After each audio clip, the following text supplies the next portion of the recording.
વાર્તા કરવાની છે. વાર્તાનું નામ છે ટોપીવાળો ફેરિયો.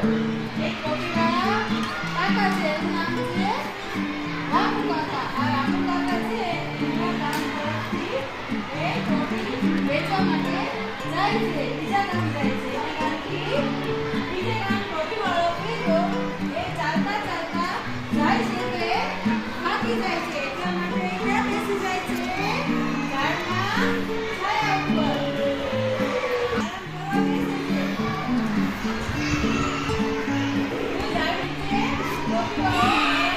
પછી એ ગામે ગામે જઈ ટોપી વેચીને થાકી જાય છે. એટલે શું હતું?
ટોપી વેચવા માટે બીજે ગામ ગયો તો ત્યાં એક ઝાડ નીચે આરામ કરવા બેઠો છે.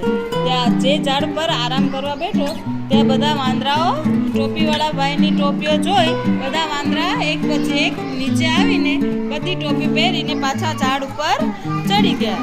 પછી ટોપીવાળો ફેર છે તો ત્યાં એની એકેય ટોપી દેખાતી નથી. ઝાડ ટોપીવાળો ફેર્યો બધા પાસે ટોપી માંગે છે તો વાંદરાઓ ટોપી આપતા નથી. પછી ટોપીવાળા ભાઈ વાંદરાઓ ટોપી દેતા નથી. પછી ટોપીવાળા ફેરિયાએ એક બે વાર એની ટોપી પહેરી અને કાઢી. એવી રીતે એમની નકલ વાંદરાઓએ કરી. વાંદરાઓ નકલ કરતા હતા એક પછી એક ટોપી નીચે પડી ગઈ. પછી ફેરિયાએ ટોપીવાળા ફેરિયાએ બધી ટોપી લઈને એની પેટીમાં નાખી દીધી અને પછી તેના ગામ તરફ રવાના થયો.